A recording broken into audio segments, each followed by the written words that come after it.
आज हम एमए चतुर्थ सत्र के बच्चों के साथ छायावाद के प्रवर्तक जयशंकर प्रसाद जी के जीवन परिचय को उद्घाटित करते हुए उन्हें छायावाद का एक प्रवर्तक क्यों कहा जाता है, इस पर चर्चा करने वाले हैं। तो पहले तो संक्षिप्त में इनके जीवन के बारे में बताते हुए हम आगे बढ़ेंगे। प्रसाद जी का जन्म 30 जनवरी 1946 और 30 जनवरी 1889 ईस्वी को दिन गुरुवार काशी के सराय गोवर्धन मोहल्ले में हुआ था। इनके पितामह बाबू शिवरतन साहू अपनी दान प्रवृत्ति के लिए काफ़ी प्रसिद्ध थे और एक विशेष प्रकार की सुरती तंबाकू बनाने के कारण पूरी काशी में उन्हें सुगनी साहू के नाम से जाना जाता था। इनके पिता बाबू देवी प्रसाद जी रचनाकारों, कलाकारों, साहित्यकारों का आदर करने के लिए विख्यात थे। काशी में इनका बड़ा ही सम्मान था, बल्कि ये कहा जाए तो अतिशयोक्ति नहीं होगी कि काशी की जनता काशी नरेश के बाद हर हर महादेव कहकर के किसी का स्वागत करती थी तो उसमें जयशंकर प्रसाद जी का ही परिवार था। किशोरावस्था में ही दुर्दैव से इनकी माता और बड़े भाई का निधन हो गया, जिसकी वजह से 17 वर्ष की उम्र में ही प्रसाद जी पर विपत्ति का पहाड़ टूट पड़ा और कच्ची घर गृहस्थी संभालने के कारण और पारिवारिक उलझनों से जूझते हुए अपने लोगों का कटुतापूर्ण व्यवहार जीवन में झेलते हुए इन्होंने साहित्य साधना की ओर अपने को मोड़ा। हालांकि इनकी प्रारंभिक शिक्षा काशी के ही क्वींस कॉलेज में हुई, किंतु बाद में इनकी शिक्षा की व्यवस्था घर पर ही करनी पड़ी, जहाँ पर इन्होंने संस्कृत, हिंदी, उर्दू तथा फारसी का अध्ययन किया। दीनबंधु ब्रह्मचारी जैसे विद्वान संस्कृत के प्राध्यापक इनके गुरु थे और इसमें सिद्धि भी इनके ज्ञानवर्धन में और इनके गुरुओं की श्रृंखला में एक उल्लेखनीय नाम है। घर के वातावरण के कारण साहित्य और कला के प्रति उनमें प्रारंभ से ही काफ़ी रुचि थी। कहा जाता है कि 9 वर्ष की उम्र में ही इन्होंने कलाधर के नाम से ब्रजभाषा में एक सवैया लिख करके अपने गुरुदेव रस्म सिद्ध को दिखाया था। उन्होंने वेद, इतिहास, पुराण तथा साहित्य शास्त्र का अत्यंत गंभीर अध्ययन किया था। वे बाग बगीचा तथा बागवानी करने, भोजन बनाने में काफ़ी रुचि लेते थे। प्रसाद जी शतरंज के खिलाड़ी भी थे। वे नियमित व्यायाम करने वाले, सात्विक खानपान एवं गंभीर प्रकृति के व्यक्ति थे। इसीलिए उन्हें नागरिक प्रचारिणी सभा का भी उपाध्यक्ष बनाया गया था। इनकी रचनाओं में कविता, कहानी, नाटक, उपन्यास और आलोचनात्मक निबंध आदि विभिन्न विधाओं में उन्होंने उल्लेखनीय कार्य किया। जयशंकर जी की काव्य रचनाएं कानन कुसुम, महाराणा का महत्व, झरना, आंसू लहर, कामायनी इत्यादि है।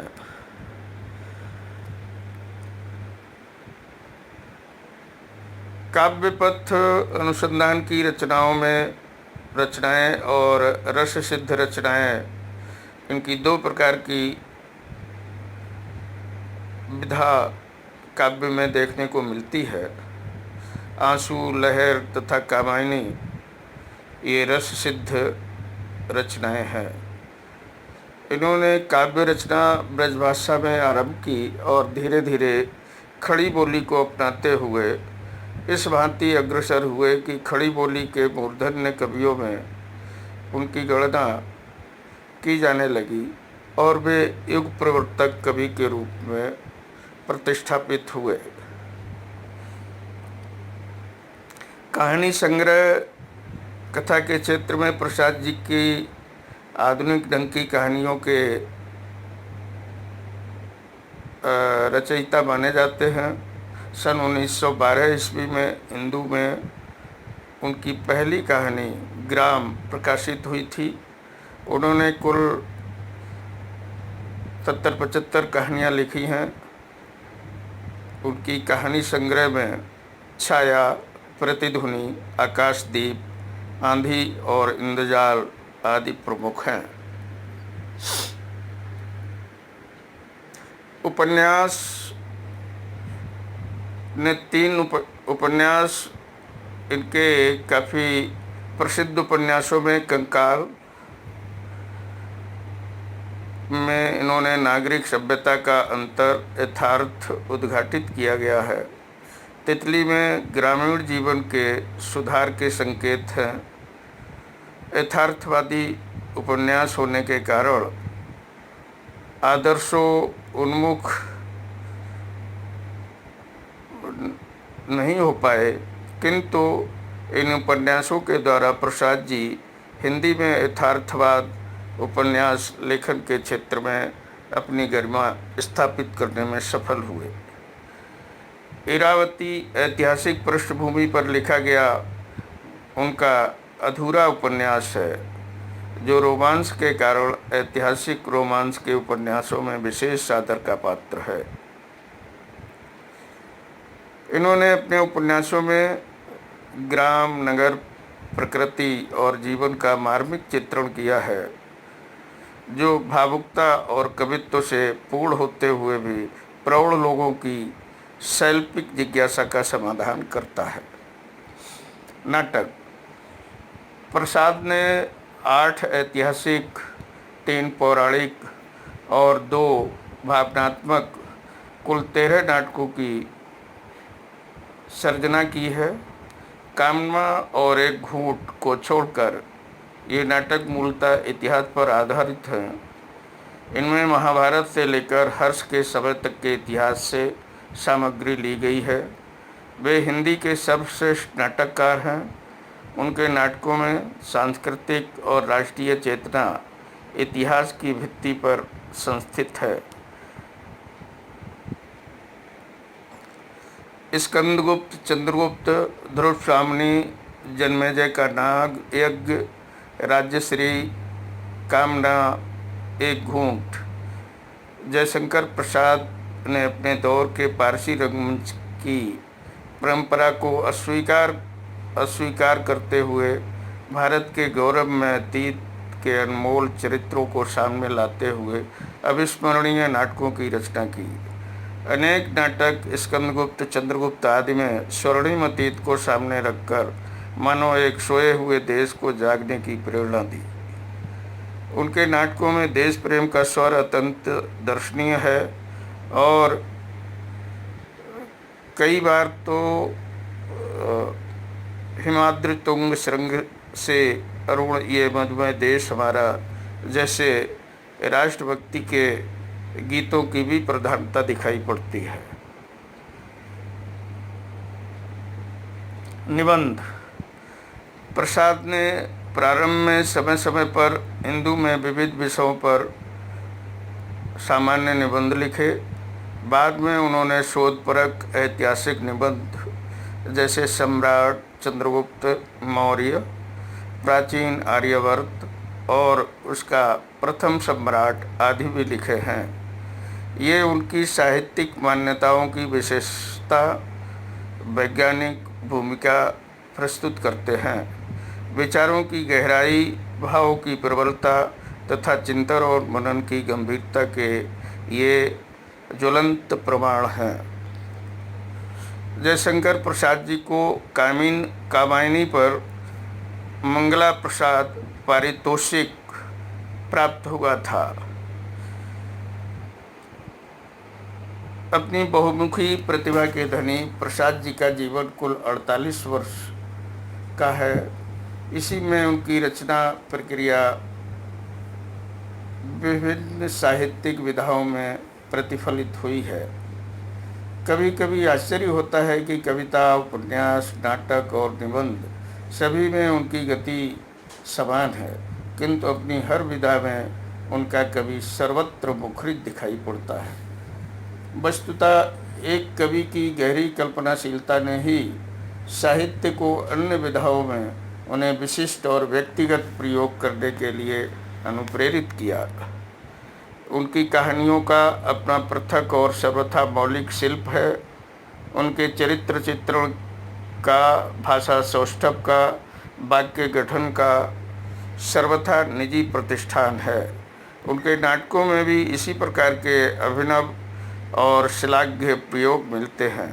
अभिनेता को दृष्टि में रखकर उनकी बहुत आलोचना की गई, तो उन्होंने एक बार कहा भी था कि रंगमंच नाटक के अनुकूल होना चाहिए, न कि नाटक रंगमंच के अनुकूल।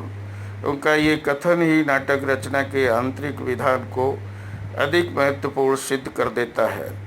कविता, नाटक, कहानी, उपन्यास सभी क्षेत्रों में प्रसाद जी एक नवीन स्कूल और नवीन जीवन दर्शन की स्थापना करने में सफल हुए हैं। छायावाद के संस्थापकों और उन्नायकों में से एक हैं।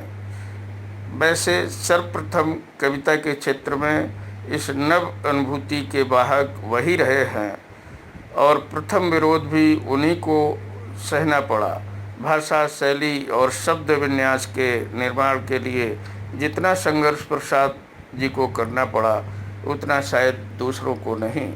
शायद इसीलिए उन्हें छायावाद का युग प्रवर्तक भी कहा गया है।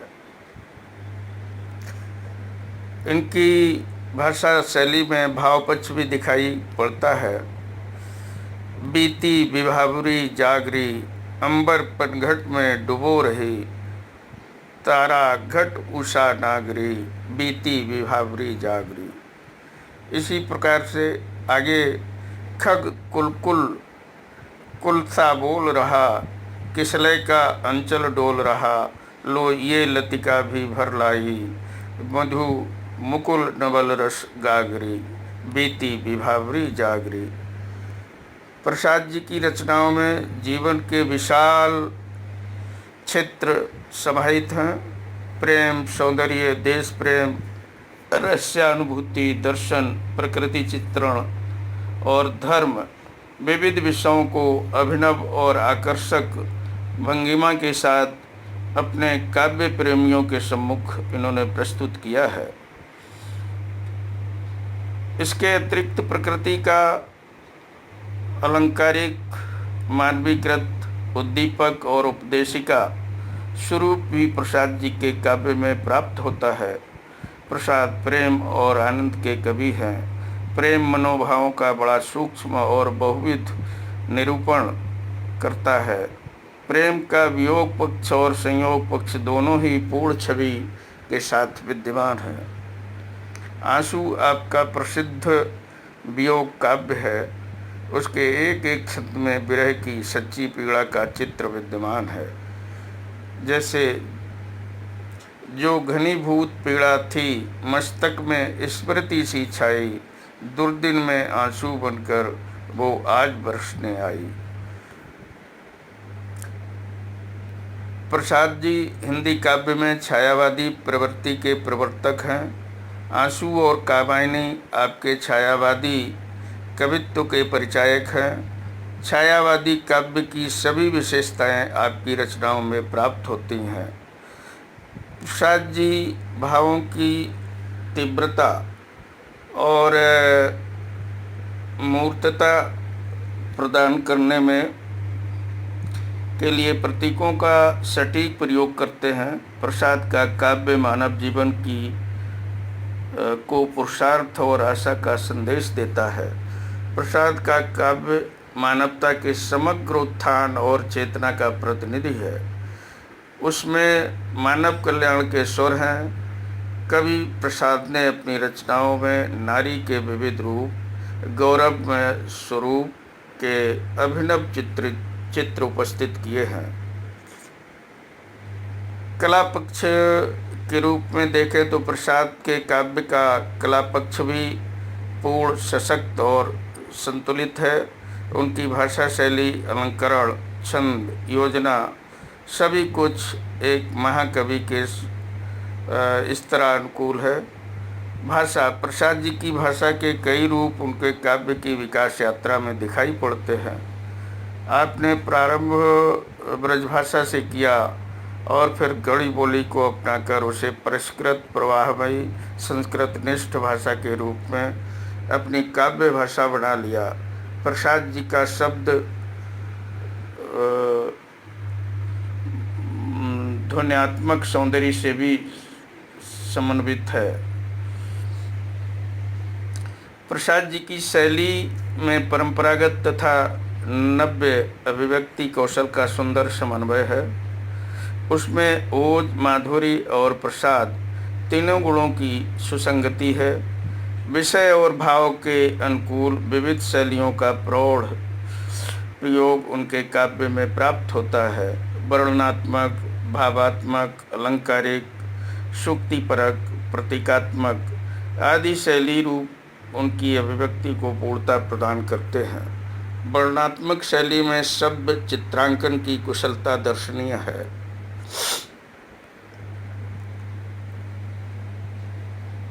जयशंकर प्रसाद ने हिंदी काव्य में छायावाद की स्थापना की, जिसके द्वारा खड़ी बोली के काव्य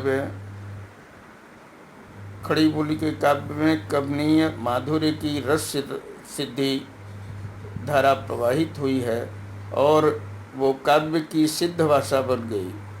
वे छायावाद के प्रतिष्ठापक ही नहीं, अपितु छायावादी पद्धति पर सरस संगीतमय गीतों के लिखने वाले श्रेष्ठ कवि भी बने। काव्य क्षेत्र में प्रसाद की कीर्ति का मूलाधार कायमानी है। खड़ी बोली का ये अद्वितीय महाकाव्य मनु और श्रद्धा को आधार बनाकर रचा गया है। मानवता को विजयनी बनाने का संदेश देता है।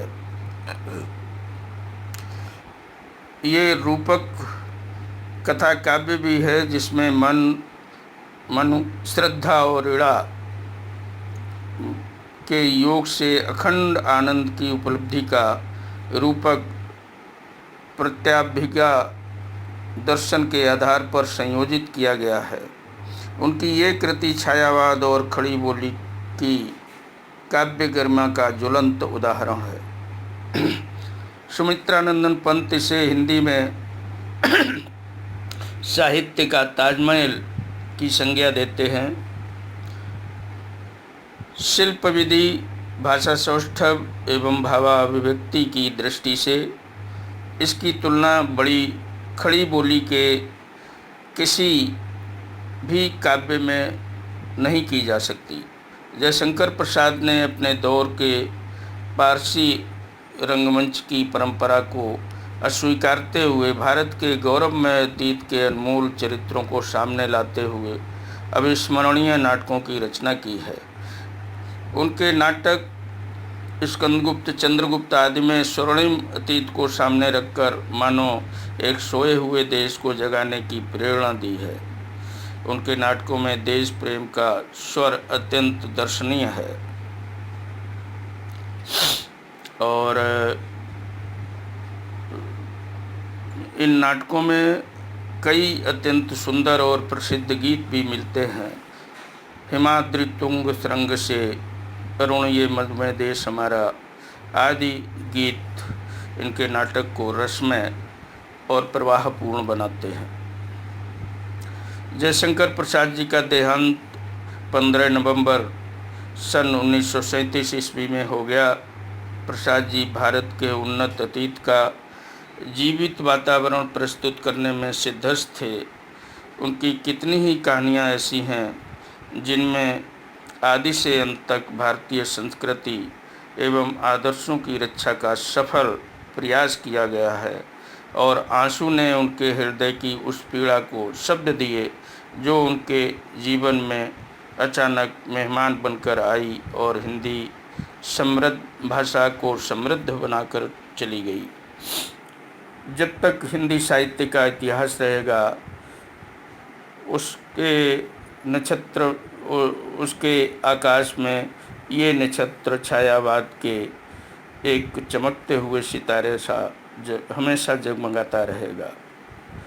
धन्यवाद बच्चों, आज की कक्षा में मैं इतना पर्याप्त समझता हूँ। धन्यवाद।